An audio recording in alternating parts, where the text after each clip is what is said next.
नवंबर 2021 की एक ठंडी और शांत सुबह थी। जॉर्जिया के गेंसविल नाम के छोटे से सुंदर कस्बे में एक बेहद महंगा लेक हाउस पुलिस से घिरा हुआ था। करोड़ों की कीमत वाला घर, लेकिन उस दिन कुछ अलग ही होने वाला था। IRS यानी अमेरिका की टैक्स एजेंसी के क्रिमिनल इन्वेस्टिगेटर्स ने अचानक इस बंगले पर रेड मार दी। बाहर सब शांत था, लेकिन घर के अंदर बाथरूम के कोने में रखी एक अलमारी में कंबलों के नीचे कुछ ऐसा छिपा था जिसने सबको चौंका दिया। वहां एक पुराना सीटोज पॉपकॉर्न का टिन रखा था और उसके अंदर छुपा था एक छोटा सा कंप्यूटर, बिल्कुल मामूली दिखने वाला। लेकिन इस कंप्यूटर में छिपे थे 3 करोड़ 34 लाख डॉलर के बिटकॉइन। ये बिटकॉइन जिमी जोंग नाम के एक लड़के के थे। उसने ये बिटकॉइन करीब 10 साल पहले हासिल किए थे, और ख़ास बात यह थी कि जिस इंसान से उसने ये लिए उसने कभी कोई शिकायत नहीं की, बल्कि उल्टा जिमी को शुक्रिया बोला और इनाम में और बिटकॉइन भेज दिए। ना कोई केस, ना कोई पूछताछ। तो सवाल ये उठता है, फिर इतनी सालों बाद अचानक छापा क्यों पड़ा? असल में जिम्मी अपनी ज़िंदगी बाद में खुलकर जीने लगा था। पैसे उड़ाना, पार्टी करना, लड़कियों को इम्प्रेस करना, बस यही चलता रहा। लेकिन फिर एक दिन उसने एक छोटी सी गलती कर दी, एक ऐसी गलती जिसने सरकार का ध्यान उसकी तरफ खींच लिया। और उसी एक गलती की वजह से अमेरिका की सरकार को उसकी छुपाई हुई करोड़ों की दौलत तक पहुंच मिल गई। ये कहानी है जिमी जोंग की, एक ऐसा इंसान जो सब कुछ करके भी बच सकता था, लेकिन बच नहीं पाया। जिमी कभी भी स्कूल में कूल या पॉपुलर नहीं रहा। वो एक एशियन बच्चा था जो जॉर्जिया के कोब काउंटी जैसे इलाके में 90 के दशक में बड़ा हो रहा था, और ये दौर उसके लिए आसान नहीं था। बचपन में बच्चे उसे चिढ़ाते थे, बुली करते थे, क्योंकि वो मोटा था, थोड़ा अलग दिखता था और उनके नज़रिए से अजीब भी। जिमी खुद कहता है कि उसकी ज़िंदगी का सबसे बुरा दिन वो था जब एक फुटबॉल मैच के दौरान उसके दोस्तों ने सबके सामने उसकी पैंट खींच दी। उस दिन वो अंदर से टूट गया था, जैसे अब वो इंसान नहीं रहा, बस कोई चीज़ बनकर रह गया हो। और उस वक्त उसके माँ बाप भी उसके साथ नहीं थे। जिमी के माता पिता चीन से अमेरिका आए पहले जनरेशन के इमिग्रेंट थे। उन्होंने यहाँ नई जिंदगी शुरू की थी, लेकिन बहुत संघर्ष के साथ। उसकी माँ हॉस्पिटल में रात की शिफ्ट में नर्स की नौकरी करती थी। जिमी कहता है वो हमेशा थकी हुई होती थी, बस सोती रहती थी। और उसके पापा, उन्हें कभी कोई स्थायी नौकरी नहीं मिली, कभी सस्ता सामान लाकर बेचने की कोशिश करते और ज़्यादातर समय घर के बेसमेंट में अकेले पड़े रहते। मिडिल स्कूल तक आते आते जिमी के माँ बाप का तलाक हो गया, और फिर जो थोड़ी बहुत परिवार जैसी चीज़ बची थी वो भी खत्म हो गई। जिम्मी के लिए ये सब बहुत भारी था। उसे किसी अपने की ज़रूरत थी, लेकिन उसके पास कोई दोस्त नहीं था। जिमी का बचपन भले ही अकेलापन और तन्हाई से भरा था, लेकिन एक जगह थी जहां उसे सबसे ज़्यादा सुकून मिलता था। वो जगह थी उसके घर की ऊपरी मंजिल का छोटा सा कमरा। वहीं पर उसका कंप्यूटर रखा था, और वहीं बैठकर वो घंटों घंटों तक उस स्क्रीन में खोया रहता। वो पुराना कंप्यूटर जिमी के लिए बस एक मशीन नहीं था, वो उसकी दुनिया से बाहर जाने वाली खिड़की था। एक ऐसी दुनिया जो हकीकत से बिल्कुल अलग थी, जहां उसे कोई ताने नहीं मारता था, कोई पैंट नहीं खींचता था, कोई अकेला नहीं छोड़ता था। हर दिन जिमी उस कंप्यूटर को ऑन करता और उसमें खो जाता। मिडिल स्कूल तक आते आते उसने खुद से ही कई प्रोग्रामिंग लैंग्वेजेस सीख ली थी। बाद में जिमी ने खुद कहा था, उस कंप्यूटर ने मुझे एक ऐसी जिंदगी के बारे में सोचने दिया जो शायद कभी मेरी हो ही नहीं सकती थी। लेकिन उसे तब क्या पता था कि यही कंप्यूटर, यही डिजिटल दुनिया एक दिन उसे करोड़पति बना देगी। स्कूल में जिमी शांत और होशियार माना जाता था। जब बच्चे उसे चिढ़ाते या उस पर हंसते तो वो किसी किताब में या मैथ प्रॉब्लम में खुद को छुपा लेता। उसे लगता, अगर मैं ध्यान नहीं दूंगा तो शायद ये सब रुक जाएगा। और सच कहें तो वो वाकई में बहुत तेज दिमाग का था। 2008 में जिमी ने सेंट्रल ग्विनेट स्कूल से ग्रेजुएशन किया और उसका एसएटी स्कोर लगभग परफेक्ट आया। उसे जॉर्जिया की सबसे बड़ी होप स्कॉलरशिप मिल गई। अब वो यूनिवर्सिटी ऑफ जॉर्जिया में कंप्यूटर साइंस पढ़ने जा रहा था। उसे लगा शायद अब उसके माँ बाप को उस पर गर्व होगा, लेकिन ऐसा कुछ नहीं हुआ। उन्होंने कुछ खास कहा ही नहीं। 18 की उम्र में जिमी ने अपना सामान उठाया, घर से 1 घंटे दूर जाकर रहने लगा और फिर कभी अपने माता पिता से बात नहीं की। यूनिवर्सिटी में उसके लिए एक नई जिंदगी शुरू हुई। बाद में उसने कहा था, असल जिंदगी तो अब जाकर शुरू हुई है। जिमी के बारे में एक चीज़ जानना ज़रूरी है। उसे शराब बहुत पसंद थी, लेकिन पैसे कम थे। हालात टाइट थे, लेकिन फिर किस्मत ने दरवाज़ा खटखटाया। 2009 की शुरुआत थी। क्रिसमस ब्रेक के बाद का टाइम चल रहा था। जिमी एक प्रोग्रामिंग फोरम पर कुछ ब्राउज कर रहा था, तभी उसकी नज़र एक अजीब से पोस्ट पर पड़ी। उसमें लिखा था एक नए डिजिटल करेंसी के बारे में। नाम था बिटकॉइन। जिमी टेक्नोलॉजी और प्रोग्रामिंग में पहले से अच्छा था, तो उसने तुरंत ध्यान दिया और अपने लैपटॉप पर खुद ही बिटकॉइन माइनिंग शुरू कर दी। वो हर दिन सैकड़ों बिटकॉइन कमाने लगा, लेकिन उस वक्त इनकी कोई कीमत नहीं थी। इतनी कम वैल्यू थी कि किसी ने 5,000 बिटकॉइन सिर्फ $5 में बेच दिए थे। इतने में तो एक बियर का क्रेट भी नहीं आता। जिमी को भी लगा ये सब बेकार है। उसने माइनिंग बंद कर दी और सब भूल गया। लेकिन फिर 2011 में कहानी ने मोड़ लिया। बिटकॉइन की कीमत $30 तक पहुंच गई थी। जिमी जैसे उछल पड़ा। उसे याद आया, मैंने तो 2 साल पहले सैकड़ों कॉइन्स माइन किए थे। लेकिन अब सवाल ये था, वो गए कहाँ? वो अपने पुराने लैपटॉप में ढूंढता रहा, पर कुछ नहीं मिला। उसे याद ही नहीं था कि उसने वो कॉइन्स कहाँ सेव किए थे। सब गायब था। अब जिमी के अंदर एक बार फिर से लालच जाग उठा।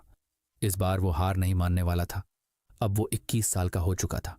उसने बिटकॉइन टॉक नाम की एक वेबसाइट पर अकाउंट बनाया। जिमी ने जैसे ही बिटकॉइन टॉक पर अपना नया अकाउंट बनाया, उसने अपना यूजर नेम रखा 300 SD for me। ये नाम मर्सिडीज बेंज 300 ST नाम की कार से इंस्पायर्ड था, जिसे वो हमेशा से खरीदना चाहता था। उसे लगता था कि ऐसी कार लड़कियों को इम्प्रेस कर सकती है। लेकिन लोगों का ध्यान सिर्फ उसके नाम पर नहीं गया, बल्कि उसकी पहली पोस्ट पर भी गया। जिमी ने अपनी पहली पोस्ट में लिखा था, बिटकॉइन को मिक्स कैसे किया जा सकता है। अब जरा ये समझो, हर बिटकॉइन ट्रांजैक्शन पब्लिक होता है, यानी जो भी ट्रांजैक्शन आप करते हो वो सब ब्लॉकचेन पर दिखाई देता है। कोई भी देख सकता है कि किसने किसको पैसा भेजा। यानी बिटकॉइन उतना एनोनिमस नहीं है जितना लोग समझते हैं। बिटकॉइन मिक्सिंग नाम की एक तकनीक होती है जिसमें ट्रांजैक्शन को कई लेयर्स में घुमाया जाता है, ताकि कोई ये पता ना कर सके कि पैसे कहाँ से आए और कहाँ गए। जिन्हें ब्लॉकचेन की थोड़ी भी समझ है वो जानते हैं ये एक तरह का डिजिटल कैमोफ्लेज होता है, और जिमी ये सब बहुत अच्छे से समझता था।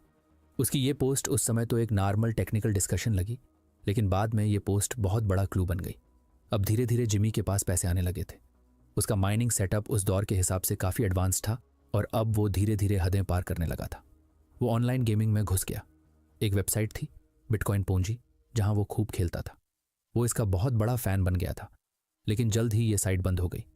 अब जिमी के पास प्रोग्रामिंग का पूरा एक्सपीरियंस था।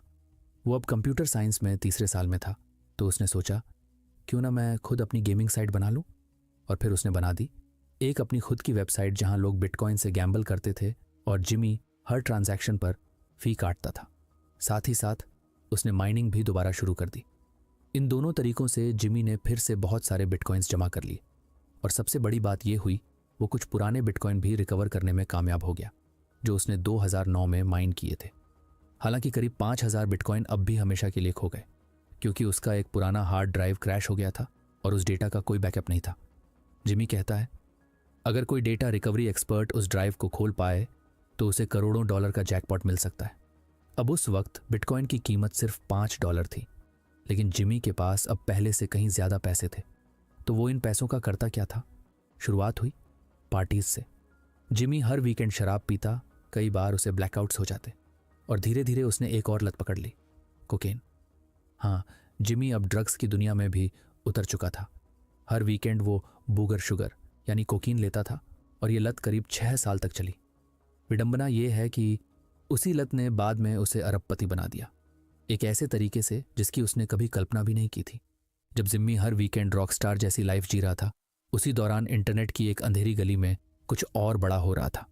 एक नया नेटवर्क तेजी से बढ़ रहा था। नाम था सिल्क रोड, एक ऐसी वेबसाइट जहां हर तरह की ड्रग्स खुलेआम बिक रही थी, बस पेमेंट बिटकॉइन में होता था। जिमी, जो हमेशा इंटरनेट पर एक्टिव रहता था, उसे सिल्क रोड के बारे में पता चलने में ज़्यादा वक्त नहीं लगा। थोड़े ही दिनों में उसने साइट का इस्तेमाल शुरू कर दिया, छोटे मोटे पर्सनल यूज़ के लिए। याद है ना, जिमी ने पहले बिटकॉइन मिक्सिंग पर पोस्ट की थी। अब शायद उसे वाकई में ट्रांजैक्शन छुपाने की ज़रूरत महसूस हो रही थी। लेकिन कुछ ही ट्रांजैक्शंस के बाद जिमी ने फैसला किया कि अब वो अपने बचे हुए बिटकॉइंस साइट से निकाल लेगा। लेकिन इसी विथड्रॉल प्रोसेस में उससे एक छोटी सी गलती हो गई, जिसने सब कुछ बदल दिया। उसने गलती से विथड्रॉल बटन 2 बार क्लिक कर दिया, लेकिन हैरानी की बात यह थी, दोनों बार पैसे निकल भी आए। जिमी को अपने ही बिटकॉइंस का डबल वापस मिल गया। उसे खुद यकीन नहीं हुआ। उसने अनजाने में सिल्क रोड के सिस्टम में छिपा एक बड़ा बग पकड़ लिया था। ये एक कोडिंग फ्लॉ था जिसे कहा जाता है रेस कंडीशन अटैक। मतलब जब एक ही समय पर कोई सिस्टम 2 कन्फ्लिक्टिंग कमांड्स को प्रोसेस नहीं कर पाता और उसका फ़ायदा उठाया जा सकता है। जिमी की उंगलियां तेज थीं और दिमाग और भी तेज, तो उसने सोचा क्यों ना इस ग्लिच को और टेस्ट किया जाए। और अब शुरू हुआ असली खेल। 19 सितंबर 2012। जिमी की उम्र सिर्फ 22 साल थी। उसने सिल्क रोड पर एक नया अकाउंट बनाया। यूजर नेम था द टॉर्मेंटर। उस दिन उसने 500 बिटकॉइन साइट पर डिपॉजिट की और उसी सेकंड में विथड्रॉल बटन 5 बार दबाया। नतीजा, उसे 2000 बिटकॉइन वापस मिल गए। उसी दिन उसने ये ट्रिक फिर दोहराई और 1000 बिटकॉइन और निकाल लिए। कुल मिलाकर 3000 बिटकॉइन, उस समय जिनकी कीमत लगभग $30,000 थी। जिमी जैसे 7वें आसमान पर था। उसे लगा, भाड़ में जाए कॉलेज, ये तो मेरी पूरी फीस से भी ज्यादा है। लेकिन ये कोई इन्फिनिट मनी हैक नहीं था। बिटकॉइन कहीं ना कहीं से तो आ रहे थे। मतलब ये कॉइन्स किसी और के वॉलेट से चोरी हो रहे थे। असल में सिल्क रोड ने एक खास सिस्टम बनाया था जिसे कहते हैं टम्बलिंग सिस्टम। इसका मकसद था यूज़र की पहचान छुपाना। जब कोई यूज़र बिटकॉइन जमा करता था तो वो बाकी यूज़र्स के पैसों के साथ मिक्स हो जाते थे और फिर साइट के वॉलेट्स में भेजे जाते थे, ताकि कोई ये ट्रैक ना कर पाए कि कौन सा पैसा किसका है। लेकिन अब जिमी के अंदर क्यूरियोसिटी जाग चुकी थी। क्या मैं इससे भी ज़्यादा निकाल सकता हूँ? अब जिम्मी वही करने लगा जिससे सिल्क रोड बचना चाह रही थी। वो खुद का एक ब्लॉकचेन ट्रैकर बनाने लगा जो सिल्क रोड के अंदर के पैसों को ट्रैक कर सके। मतलब सिल्क रोड जिस सिस्टम से अपने यूजर्स को बचा रही थी, जिम्मी ने उसी सिस्टम को उनके खिलाफ इस्तेमाल करना शुरू कर दिया। जिमी अब सिर्फ साइलेंटली हैक नहीं कर रहा था, वो इस पूरे एक्सपीरियंस के बारे में बिटकॉइन टॉक फोरम पर खुलकर पोस्ट भी करने लगा था। उसी वक्त फोरम पर किसी ने एक धमकी भरी पोस्ट डाली जिसमें एक बड़े बिटकॉइन एड्रेस का जिक्र था, जिसमें करीब 5 लाख बिटकॉइन थे। उस वक्त इतने बिटकॉइन की कीमत थी करीब $5 मिलियन। लोग तरह तरह की अटकलें लगाने लगे।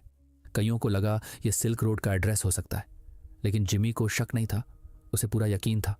उसने फोरम पर सीधा लिखा, मैंने मिक्सर को काफ़ी ध्यान से देखा है और ये सिल्क रोड से जुड़े होने के सबूत छुपाने में बिल्कुल नाकाम है। उसने ब्लॉकचेन एक्सप्लोरर की एक लिंक भी शेयर की और कहा कि लगता है ये लोग हर 1-2 दिन में करीब 50,000 बिटकॉइन इधर उधर भेजते हैं। जिमी को पता था कि अगर वो ब्लॉकचेन को ध्यान से ट्रैक करता रहे तो जैसे ही वो लोग अपने कॉइन्स को विथड्रॉल पूल में डालें, वो पूरे के पूरे पैसे उड़ा सकता है। और उसने बिल्कुल यही किया। जिमी ने ये पोस्ट 21 सितंबर को डाली थी और ठीक 3 दिन बाद 24 सितंबर उसने 9 अलग अलग अकाउंट से 140 से भी ज़्यादा ट्रांजैक्शंस किए और उसी एक्सप्लॉइट को दोबारा रिपीट किया। इस बार उसका जैकपॉट और भी बड़ा था। जिमी ने सिल्क रोड से $6,20,000 के बिटकॉइन निकाल लिए। उस वक्त की कीमत से देखा जाए तो ये बहुत था, लेकिन असली बात कुछ और थी। जिमी ने सिल्क रोड के पूरे रेवेन्यू का लगभग 1/12वां हिस्सा निकाल लिया था, क्योंकि सिल्क रोड ने अपने पूरे लाइफ टाइम में सिर्फ 6,14,000 बिटकॉइन कमाए थे। इतनी बड़ी चोरी, और वो भी ब्लॉकचेन पर रिकॉर्ड में। इतना सब छुपा रहना नामुमकिन था। कुछ ही दिनों बाद सिल्क रोड के ओनर, जिसका नाम इंटरनेट पर था ड्रेड पायरेट रॉबर्ट्स, उसने जिमी को एक प्राइवेट मैसेज भेजा। लेकिन वो मैसेज धमकी जैसा नहीं था। न उसने पैसे मांगे, न डराया। उसने सिर्फ एक चीज़ पूछी, ये एक्सप्लॉइट हुआ कैसे? जिमी ने सब डिटेल में समझाया और जवाब में पायरेट ने उसे और बिटकॉइन भेज दी, थैंक यू के तौर पर। 22 साल का जिमी, जो अब तक शराब, जुआ और ड्रग्स में डूबा था, अब अचानक लगभग $1 मिलियन का मालिक बन गया था। अब कोई सोच सकता है कि वो सारा पैसा फूंक देगा, लेकिन नहीं। जिमी ने करीब 40,000 बिटकॉइन एक वॉलेट में और 10,000 दूसरे वॉलेट में डाल दिए और फिर कुछ भी नहीं किया। न बेचा, न घबराया, न दिखावा किया। शायद उसके दिमाग में क्या चल रहा था कोई नहीं जानता, लेकिन इस बार वो सरप्राइजिंगली जिम्मेदारी से बिहेव कर रहा था। लेकिन जिमी जैसा सोशली ऑकवर्ड बंदा, जिसके पास अब इतना पैसा हो और ज़रा भी शो ऑफ ना करे, ऐसा कैसे हो सकता है? तो नवंबर 2012 में कॉइन्स मिलने के करीब 2 महीने बाद जिमी ने बिटकॉइन टॉक पर एक नया अकाउंट बनाया। इस बार उसका यूज़र नेम था लोडेड। यह अकाउंट सिर्फ एक ही मकसद के लिए था, दिखावा करना। और शायद ये उसी दिखावे की वजह से जिमी को पहला बड़ा नुकसान झेलना पड़ा। जिमी ने अपनी प्रोफाइल पर एक साइंड मैसेज डाला। इस मैसेज में उसने लिखा था, बिटकॉइन मिलियनेयर, ब्रोकर और एसेट मैनेजर। ये सिर्फ एक दावा नहीं था। जिमी ने यह मैसेज उसी वॉलेट से साइन किया था जिसमें 40,000 बिटकॉइन रखे हुए थे। इस तरह उसने खुद ही साबित कर दिया कि ये सारे कॉइन्स उसी के हैं। इसके बाद जिमी ने लोगों को यह दिखाना शुरू कर दिया कि वह एक बड़ा बिटकॉइन इन्वेस्टर है। वह अपनी पोस्ट्स में खुद को asset manager, high value broker और मार्केट एक्सपर्ट के तौर पर पेश कर रहा था। एक पोस्ट में उसने दावा किया कि उसके पास एक नया क्लाइंट आया है और अब वह 2 लाख बिटकॉइन को मैनेज कर रहा है। एक दूसरी पोस्ट में उसने कहा कि वह इतने बड़े पैमाने पर बिटकॉइन बेच रहा है कि उसकी वजह से पूरी मार्केट क्रैश हो रही है। एक पोस्ट में उसने यह भी लिखा कि वह कैश लेकर प्राइवेट जेट से चाइना जाता है ताकि वहां ज़मीन पर बैठकर ओवर टेबल डील्स में बिटकॉइन सस्ते दामों पर खरीद सके। इसके बाद उसने एक और अजीब दावा किया। चाइना के 5 स्टार होटल में मैंने वेस्टर्न टॉयलेट लगवाने को कहा क्योंकि पिछली बार वहाँ की फ्लोर वाली टॉयलेट में मैं गड़बड़ कर बैठा था। अब सवाल उठता है, जिम्मी ये सब कर क्यों रहा था? क्या वह वाकई कोई पॉन्जी स्कीम बना रहा था या वह सिर्फ लोगों को ट्रोल कर रहा था? शायद उसे इस बात में मज़ा आता था कि वह झूठ बोलकर खुद को बड़ा और अमीर साबित करे। वह चाहता था कि लोग उसे सफल और ताकतवर समझें। लेकिन सबसे ज़रूरी बात यह है कि जिमी ने कभी यह नहीं बताया कि उसके पास इतने बिटकॉइन आए कहाँ से। उसने कभी पब्लिकली अपने कॉइन्स की असली सोर्स को एडमिट नहीं किया। और यह बात न तो वह छुपा रहा था न ही साफ कर रहा था। असल में अगर जिम्मी थोड़ा और समझदार होता तो वह शायद बिल्कुल चुप रहता और पब्लिक से दूर रहता, क्योंकि 2013 के आखिर तक चुप रहना बहुत ज़रूरी हो गया था। अक्टूबर 2013 में FBI ने सिल्क रोड को बंद कर दिया। सिल्क रोड के फाउंडर रॉस उल्ब्रिच को गिरफ्तार कर लिया गया और सरकार ने उसके पास से 1,17,000 बिटकॉइन जब्त कर लिए। हालांकि ये पूरी कहानी का सिर्फ एक हिस्सा था। अथॉरिटीज़ का कहना था कि रॉस ने सिल्क रोड के जरिए कुल 6,14,000 बिटकॉइन कमाए थे। अब सबसे बड़ा सवाल यही था, बाकी के कॉइन्स कहाँ गए? रॉस ने दावा किया कि ज़्यादातर बिटकॉइन मार्केट प्लेस में ही वापस डाल दिए गए थे, लेकिन हमेशा इस बात पर शक बना रहा कि कुछ कॉइन्स शायद किसी और के पास चले गए थे। और इसी रेड में FBI को एक बेहद अहम चीज़ हाथ लगी, सिल्क रोड का पूरा डेटाबेस। इस डेटाबेस में हर यूज़र की एक्टिविटी का रिकॉर्ड था। कब कितना पैसा जमा किया, कितना निकाला, कौन से वॉलेट में भेजा गया, सब कुछ। और इसी डेटाबेस में जिमी की पूरी हैकिंग स्कीम के पक्के सबूत मौजूद थे। अगर किसी को यह मालूम पड़ जाता कि उन्हें कहाँ देखना है तो वे बहुत आसानी से ब्लॉकचेन को ट्रेस करके यह पता लगा सकते थे कि जिमी ने अपने सारे चोरी के बिटकॉइंस अब किन किन वॉलेट्स में छुपा कर रखे हैं।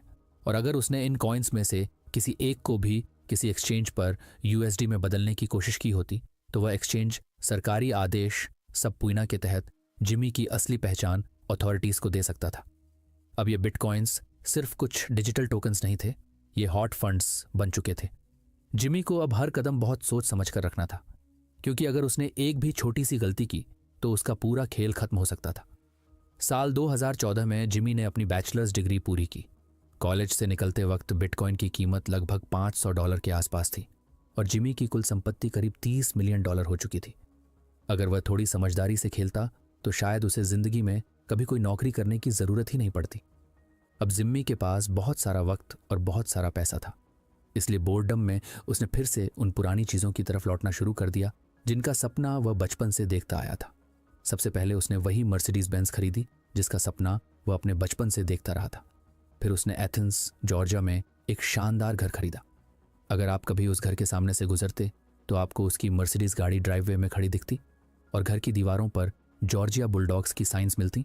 यही उसकी यूनिवर्सिटी की फुटबॉल टीम थी जिसका वह बहुत बड़ा फ़ैन था।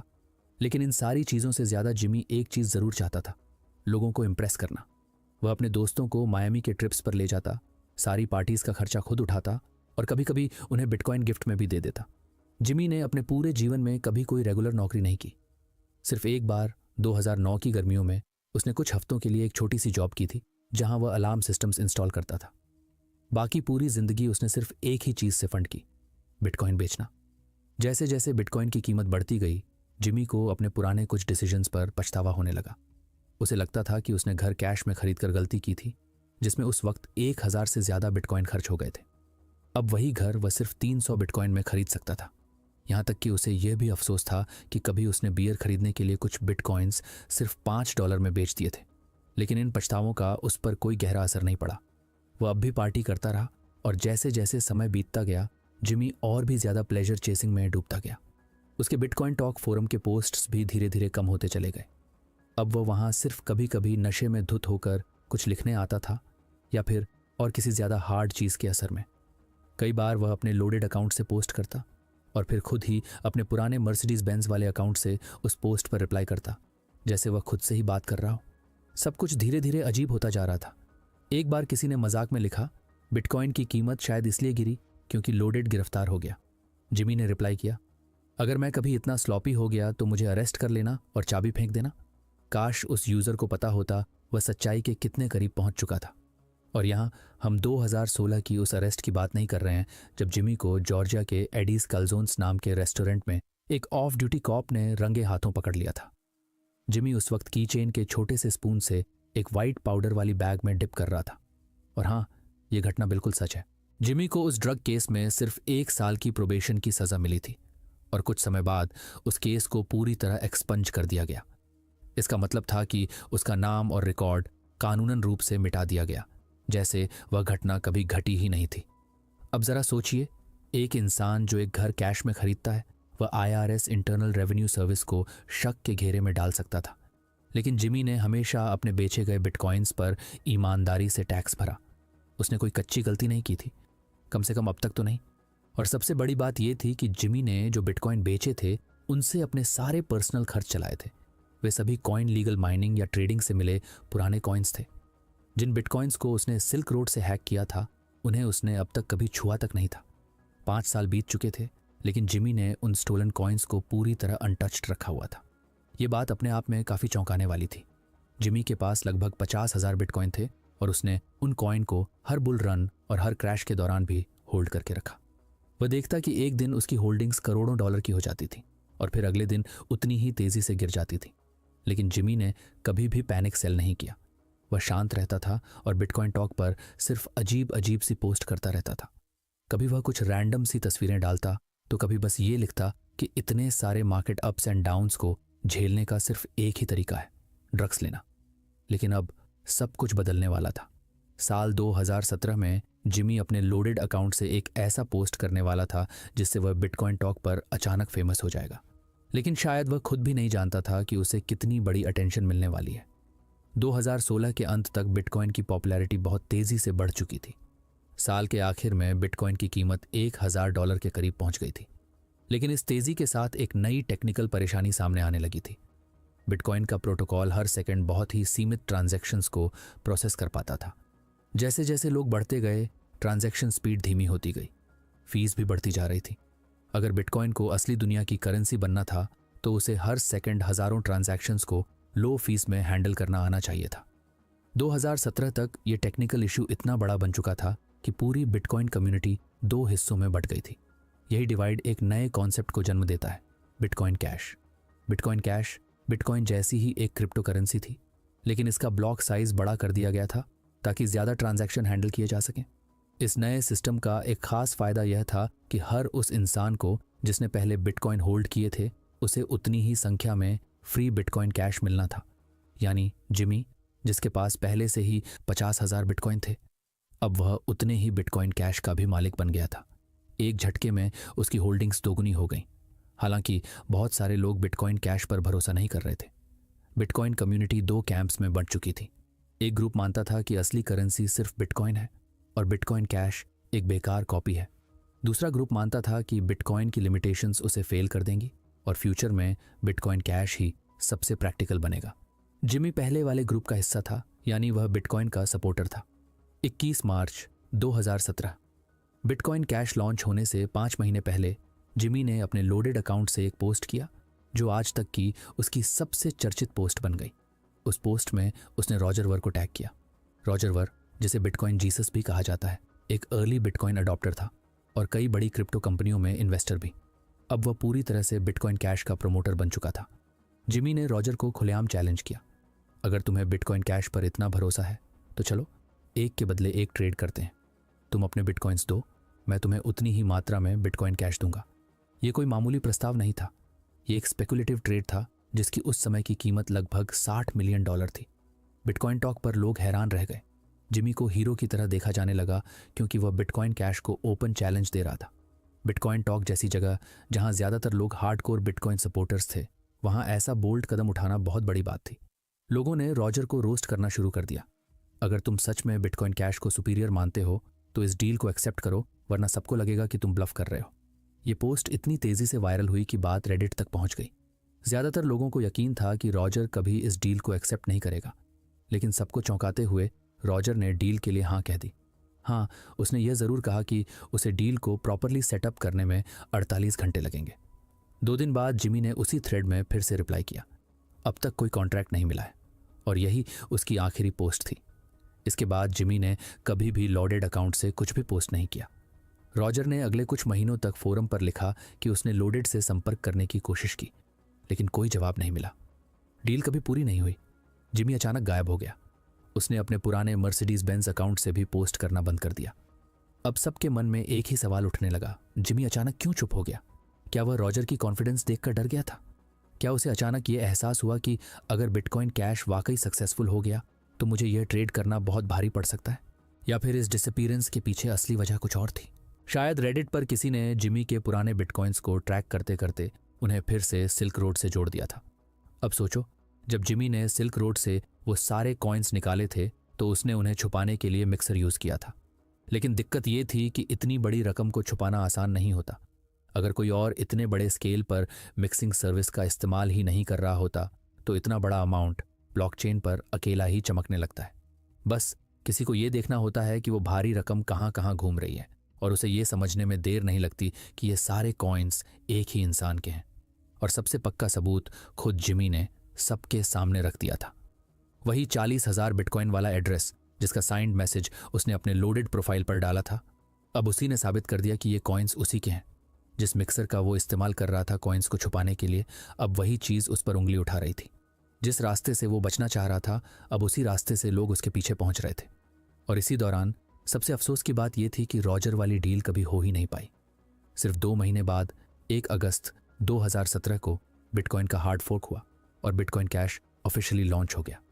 लेकिन जैसे कई लोगों ने पहले से कहा था, बिटकॉइन कैश ने वैसा कमाल नहीं किया जैसा असली बिटकॉइन कर रहा था। बिटकॉइन ने उस वक्त अपना सबसे बड़ा बुल रन शुरू किया और सीधा $20,000 तक पहुंच गया। वहीं बिटकॉइन कैश की कीमत उस समय सिर्फ $3,500 के करीब रही। इसका मतलब ये हुआ कि अगर जिमी और रॉजर की डील हो जाती तो जिमी के पास आज जो है उससे करीब $973 मिलियन ज्यादा होता। जिमी ने इस डील के 2-3 दिन बाद अपने सारे बिटकॉइन कैश एक विदेशी एक्सचेंज में ट्रांसफर कर दिए। वहां उसने उन्हें बेच दिया और उस पैसे से करीब 3,500 नए बिटकॉइंस खरीद ली। उन कॉइन्स की कीमत उस वक्त की पीक मार्केट में करीब $68 मिलियन थी। ये रकम बड़ी थी, लेकिन उस $1 बिलियन की मिस्ड चांस के सामने कुछ नहीं लगती। फिर भी अब जिमी के पास कुल 53,500 बिटकॉइन थे, जिनकी वैल्यू उस वक्त के मार्केट में $1 बिलियन से ऊपर थी। तो अब उसके लिए असली लग्जरी ये थी कि वो खुलकर खर्च कर सकता था। और क्योंकि ये 3,500 कॉइन उसे एक तरह से फ्री में मिले थे, उसने इन्हीं से खर्च करने की शुरुआत कर दी। यहीं से शुरू हुआ जिमी का $16 मिलियन का खर्चीला सफर। अगर कोई व्यक्ति आपसे कहे कि अपराध से कभी कुछ हासिल नहीं होता, तो आप बस जिमी की मुस्कुराहट को याद कर लीजिए। 28 साल की उम्र में जिमी के पास वह सब कुछ था जो एक आदमी चाहता है: पैसा, गाड़ियां, घर, पॉपुलैरिटी और एक्सेस। लेकिन जिमी को सबसे ज्यादा जिस चीज की चाह थी वह थी लोगों का एक्सेप्टेंस। इस वजह से उसने खुद को एक मिलियनियर शोमैन के रूप में ढाल लिया। जिमी ने कई लैम्बोर्गिनी खरीदी, एक बोट, जेट स्कीज, मोटरसाइकिलें और तमाम महंगी चीजें। वह हजारों डॉलर खर्च करता था प्राइवेट यॉट्स किराए पर लेने में, प्राइवेट जेट्स उड़ाने में, अपने दोस्तों को 5 स्टार होटल में ठहराने में और उन्हें पार्टियों, नाइट क्लब्स और स्पोर्टिंग इवेंट्स में ले जाने में। इन सब का पूरा खर्चा जिमी खुद उठाता था। इतना ही नहीं, वह फिर से बिटकॉइंस गिफ्ट करने लगा था। इस बार उसने 5 USB ड्राइव्स तैयार की थी, जिनमें से प्रत्येक में 50 बिटकॉइन लोड किए गए थे। एक USB की कीमत उस समय लगभग $1 करोड़ के बराबर थी। जिमी का दोस्त होना उस दौर में किसी जैकपॉट से कम नहीं था। अब कहानी अपने सबसे टेढ़े मोड़ की ओर बढ़ रही थी, जहां पैसा था, रुतबा था, लेकिन खतरा हर दिन और करीब आ रहा था। एक बार जिमी ने सीधे बैंक से $7 लाख कैश निकाला, सिर्फ इसलिए कि उसे फिल्मों जैसी एक पैसे से भरी हुई सूटकेस चाहिए थी। उसे लगा कि शायद इतना कैश देखकर कोई लड़की उस पर इंप्रेस हो जाएगी और उसके करीब आ जाएगी। बाद में उसने खुद माना कि यह आइडिया पूरी तरह फेल हो गया था। असल में जिमी ने यह भी कबूल किया कि उसने कभी किसी के साथ रिलेशन नहीं बनाया था, सिवाय एक बार जब उसने इसके लिए सीधे पैसे दिए थे। पैसे की कमी नहीं थी जिमी के पास, लेकिन एक्सेप्टेंस और प्यार अभी भी बहुत दूर थे। अब इस कहानी में एक नया नाम जुड़ता है: क्लेटन केमकर। क्लेटन एक बिजनेसमैन था जो रियल एस्टेट प्रोजेक्ट्स में दिलचस्पी रखता था। वो जिमी से मिला, बातचीत हुई, दोस्ती हुई और फिर दोनों ने मिलकर 2019 में एक कंपनी शुरू की। जिमी इस प्रोजेक्ट में पैसा लगाने वाला था। उसने शुरुआत में $9.5 मिलियन देने का वादा किया और उसके साथ $32 मिलियन की कमिटमेंट दी, ताकि कुल $60 मिलियन का लोन सिक्योर किया जा सके। क्लेटन को लगा कि जिमी कोई टेक जीनियस है जो बिटकॉइन की दुनिया में बहुत जल्दी घुस गया था और इसी से अमीर बना है। जिमी अर्ली अडॉप्टर तो था, लेकिन क्लेटन को इसकी पूरी सच्चाई का अंदाजा नहीं था। लेकिन जिमी की यह फ्लैशी लाइफस्टाइल अब फिर से उसे गलत किस्म की नज़र में ला रही थी। जिस सूटकेस में उसने $7 लाख कैश रखा था वो किसी की नज़र में आ गया था। मार्च 2019 के आखिरी हफ्ते में जिमी ने पुलिस में शिकायत दर्ज कराई कि जब वो शहर से बाहर था उसके गेंसविल वाले घर में चोरी हो गई थी। उसने बताया कि जब वह लौटा तो पीछे की बेडरूम की खिड़की टूटी हुई मिली। वही सूटकेस जिसमें वह $7 लाख कैश लेकर घूमता था अब गायब था। जिमी ने यह भी बताया कि वह सूटकेस पहले से आधा खर्च हो चुका था, तो उसमें अब करीब $4 लाख कैश बचा था। साथ ही उस सूटकेस में एक USB ड्राइव भी थी जिसमें उसकी कुछ पर्सनल जानकारी थी। जिम्मी को पूरा यकीन था कि जिसने चोरी की है वह उसे जानता होगा, क्योंकि उस सूटकेस को उसने एक एयर वेंट के पीछे छिपा कर रखा था। लेफ्टिनेंट शॉन बैरेट ने बाद में कहा, ना तो कैश मिला और ना ही चोर की पहचान हो पाई। लेकिन यह रिपोर्ट एक और बड़ी चीज को हिला गई, IRS को। इतनी बड़ी रकम की चोरी की रिपोर्ट ने सीधा उनके सिस्टम में रेड फ्लैग खड़ा कर दिया। अब कहानी में एंट्री होती है ट्रेवर मैकलिनन की। वो IRS का एक ऐसा अफसर था जो क्रिप्टोकरेंसी, साइबर क्राइम और ऑनलाइन पैसों के मामलों में एक्सपर्ट था। ट्रेवर जैसे अफसरों का काम होता है क्रिप्टो के पीछे छिपे लोगों की पहचान निकालना। ये FBI एजेंट्स जैसे ही होते हैं, बस ये बिना कोई शोर किए सालों तक केस बनाते रहते हैं। और जब ये वार करते हैं तो केस इतना टाइट होता है कि बचना नामुमकिन होता है। जिमी को इस बात की भनक तक नहीं थी कि कोई उसके पीछे धीरे धीरे केस तैयार कर रहा है। लेकिन उसी समय IRS के पास भी कोई ठोस सबूत नहीं था कि जिमी ही वो आदमी था जिसने सिल्क रोड को हैक किया था। IRS बस ये देखना चाहता था इतना पैसा आया कहाँ से, कहीं ये कोई गैर कानूनी सोर्स से तो नहीं आया। IRS को जिमी पर पूरा शक नहीं था, क्योंकि उसने अब तक काफ़ी होशियारी से अपने चोरी के कॉइन्स को अपनी असली पहचान से अलग रखा था। लेकिन फिर भी जिमी ने एक ऐसी गलती कर दी जिसकी उनसे उम्मीद नहीं थी। चोरी की उस घटना के बाद जिमी को अपने पुराने घर में डर लगने लगा था, तो उसने करीब $1 करोड़ का नया घर खरीद लिया, गेंसविल में झील के किनारे एक प्राइवेट प्रॉपर्टी। IRS के लिए यह सब एक तरह से बोनस सिग्नल बन गया। उन्होंने जिमी के इंटरनेट प्रोवाइडर से उसका पुराना IP एड्रेस और ब्राउजिंग हिस्ट्री मांगी। IRS को जिमी का एक स्टैटिक IP मिला जो उसे 1 अगस्त 2016 से लेकर 1 अप्रैल 2021 तक दिया गया था। अब एक स्टैटिक IP एड्रेस ऐसा होता है जैसे किसी इंसान की ऑनलाइन फिंगरप्रिंट। जब भी कोई किसी वेबसाइट पर जाता है या किसी सर्विस को यूज़ करता है, उसका IP एड्रेस लॉग हो जाता है। IRS ने जिमी के IP से जुड़ी ब्राउजिंग एक्टिविटी चेक की तो उन्हें पता चला कि वह एक क्रिप्टो एक्सचेंज पर बार बार जा रहा था, जहां वह अपने बिटकॉइन बेचकर USD में बदल रहा था। IRS ने उस एक्सचेंज से भी जानकारी मांगी और एक्सचेंज ने जिमी का पूरा रिकॉर्ड सौंप दिया। उस रिकॉर्ड में सब कुछ था। जिमी ने उस एक्सचेंज पर मार्च 2017 में अकाउंट बनाया था। उसने क्या क्या खरीदा और बेचा, सब कुछ लॉग था। हर ट्रांजैक्शन की तारीख, रकम और टाइप की डिटेल IRS के पास पहुंच गई। अब बात सीरियस हो चुकी थी। IRS के पास अब वो देखने को मिल रहा था जिसे जिमी ने कभी दुनिया से छुपा कर रखा था। सबसे चौंकाने वाली बात यह थी कि जिमी ने कभी VPN का इस्तेमाल नहीं किया था। अगर उसने VPN यूज़ किया होता तो उसका असली IP कभी सामने ही नहीं आता। ना उसका इंटरनेट प्रोवाइडर देख पाता कि वो कौन सी साइट्स खोल रहा है, और ना ही कोई सरकारी एजेंसी उसे इतने आसानी से पकड़ पाती। अब VPN करता क्या है? ये आपके पूरे इंटरनेट ट्रैफिक को एनक्रिप्ट कर देता है, यानी कोई भी बीच में बैठा इंसान या सिस्टम आपकी ऑनलाइन एक्टिविटी नहीं देख सकता। अगर जिमी ने VPN के जरिए किसी और देश की लोकेशन दिखा दी होती तो शायद उसका सारा ऑनलाइन बिहेवियर मास्क हो जाता और वो आसानी से ट्रेस नहीं होता। लेकिन उसने इतनी बेसिक साइबर सिक्योरिटी की भी परवाह नहीं की। अब IRS के पास उसका IP था, उसके क्रिप्टो एक्सचेंज का पूरा डेटा था, और ये सारी जानकारी उन्हें एकदम सही और लीगल तरीके से मिल चुकी थी। इसके बाद IRS ने अगला कदम उठाया। ब्लॉकचेन ट्रेसिंग शुरू की गई।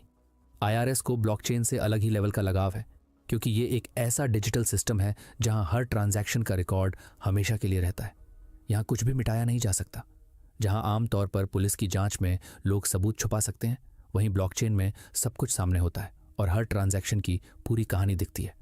IRS के पास अब जिमी के वॉलेट एड्रेस थे। अब वो एक एक करके उसकी पूरी ट्रांजैक्शन हिस्ट्री खोलकर देखने लगे। असल मुश्किल बस एक थी, इन डिजिटल एड्रेसेस को किसी इंसान से जोड़ना। लेकिन आज के ज़माने में ये कोई बड़ी बात नहीं रही। अब तो ऐसे सॉफ्टवेयर और ट्रेसिंग टूल्स आ चुके हैं जो ब्लॉकचेन को स्कैन करके हर एड्रेस को लेबल कर देते हैं। जैसे सिल्क रोड से जुड़े जितने भी पुराने एड्रेसेस हैं, उन्हें इन टूल्स में पहले से ही टैग किया गया होता है। यानी अगर कोई ट्रांजैक्शन ऐसे किसी एड्रेस से जुड़ा होता है तो सिस्टम तुरंत बोल देता है ये एड्रेस सिल्क रोड से जुड़ा है। और यही बात रेडिट पर 2017 में एक यूज़र पहले ही साबित कर चुका था कि जिमी के कुछ बिटकॉइंस उसी सिल्क रोड की चेन तक पहुंचते हैं। अब असली सवाल ये था, क्या जिमी ने कभी वो सिल्क रोड वाले बिटकॉइंस उस ट्रैक्ट एक्सचेंज पर बेचे थे? अगर ऐसा होता तो वो उसी वक्त पकड़ लिया जाता, लेकिन जिमी इतना सीधा भी नहीं था। उसने कभी उन चोरी के कॉइन्स को उसी एक्सचेंज पर सेल नहीं किया, लेकिन फिर भी उसने एक ऐसी भारी गलती की जिसने उसे सीधे आईआरएस के राडार पर ला दिया। क्राइम की सबसे बड़ी दिक्कत यही है, एक बार भी फिसले तो सब कुछ गिर सकता है। 9 सितंबर 2019 को, यानी चोरी की रिपोर्ट लिखवाने के कुछ ही महीनों बाद, जिमी ने वही गलती कर दी। उस दिन उसने उसी एक्सचेंज पर 118 बिटकॉइन बेचे। ये कॉइन वो खुद पहले माइन कर चुका था, यानी ये पूरी तरह लीगल थे। लेकिन बिटकॉइन की एक टेक्निक है जो कई बार सबसे बड़े चोर को भी पकड़वा देती है। बिटकॉइन में हर एड्रेस को एक पिगी बैंक जैसा समझो। जब आप उसमें से कुछ पैसे निकालते हो तो पूरा पिगी बैंक फोड़ना पड़ता है। मतलब अगर किसी एड्रेस में 10 कॉइन्स हैं और आपको सिर्फ 6 चाहिए, तो सिस्टम 6 कॉइन सामने वाले को भेजेगा और बाकी 4 एक नए एड्रेस में वापस भेज देगा, जिसे कहा जाता है चेंज एड्रेस। ये नया एड्रेस अपने आप बनता है, लेकिन वो अब भी आपके ही कंट्रोल में होता है। जिमी ने जब वो 118 बिटकॉइन बेचे तो जो थोड़ा सा हिस्सा बचा, करीब 0.77 बिटकॉइन, वो इस नए चेंज एड्रेस में चला गया। ये नया एड्रेस उसी वक्त बना था और आईआरएस इन्वेस्टिगेटर ट्रेवर मैकलिनन को पहले से पता था कि ये नया एड्रेस जिमी का है।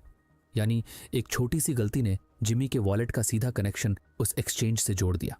फिर भी इस पॉइंट तक आईआरएस को कोई सॉलिड सबूत नहीं मिला था कि जिमी ही वो इंसान है जिसने सिल्क रोड से कॉइन्स चुराए थे। उनका शक था, लेकिन सीधी पकड़ नहीं बनी थी। लेकिन कहानी यहीं खत्म नहीं हुई। 24 नवंबर 2020 को जिमी ने अपने पुराने सिल्क रोड वाले बिटकॉइन को दोबारा मूव किया। उसके पास जो एक बड़ा वॉलेट था जिसमें करीब 10,000 बिटकॉइन थे, अब उसने उसे तोड़कर 10 अलग अलग वॉलेट्स में बांट दिया। हर वॉलेट में 1,000 कॉइन्स।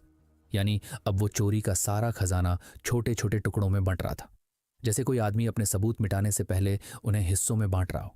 असल में 2020 तक आईआरएस को ये नहीं पता था कि जिमी का सिल्क रोड से कोई सीधा लेना देना रहा है। अब तक जो भी जांच चल रही थी वो सिर्फ उन्हीं बिटकॉइंस को लेकर थी जिन्हें जिमी ने सामने दिखाया था। लेकिन सब कुछ बदल गया, बस एक पुराने एड्रेस की वजह से। 24 नवंबर 2020 को जिमी ने अपने पुराने 10,000 बिटकॉइन वाले वॉलेट को 10 अलग अलग हिस्सों में बांट दिया। हर एक नए वॉलेट में 1,000 बिटकॉइन रखे गए। वो अपने रियल एस्टेट प्रोजेक्ट के लिए बाकी बचे पैसे लगाने की तैयारी कर रहा था, इसलिए लग रहा था कि वो अब इन कॉइन्स को धीरे धीरे बेचने वाला है। 3 हफ्ते बाद उसने उन्हीं में से एक वॉलेट को और छोटे छोटे हिस्सों में बांटा। एक हिस्से में 500 बिटकॉइन और बाकी 2 में 250-250। लेकिन यहीं उसने एक बड़ी गलती कर दी। इस बार जो ट्रांजैक्शन उसने की उसमें एक पुराना एड्रेस फिर से इस्तेमाल हो गया, वो वाला एड्रेस जो उसने पहले अपने असली नाम से जुड़ी एक्टिविटी में यूज़ किया था।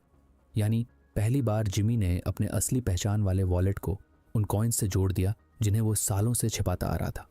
वो गलती जिससे वो 8 साल से बचता आ रहा था अब सामने आ गई थी। ट्रेवर मैकलिनन को ये ट्रेस मिल गया।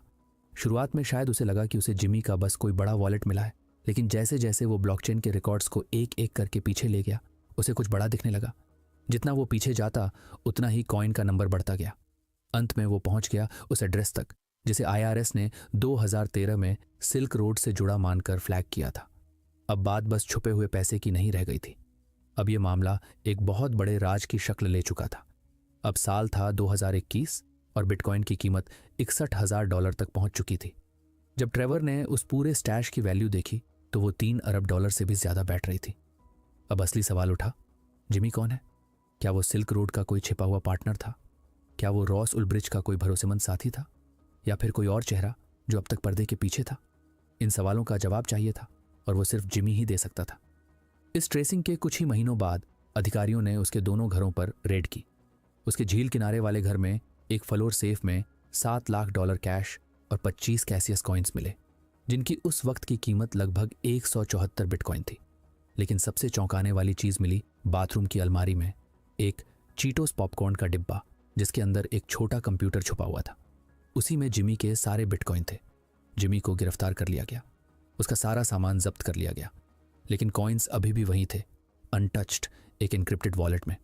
उन्हें खोलने के लिए ज़रूरत थी सिर्फ एक की, और वो की जिमी के दिमाग में थी। कई हफ्तों तक ऐसा लगा कि सरकार को वो कॉइन्स नहीं मिलेंगे।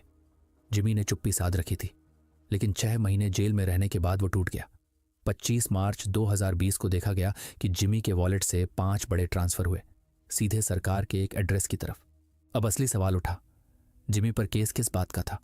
उसके वकील कोर्ट में बोले, यहां किसी को कोई नुकसान नहीं हुआ है, ध्यान रहे।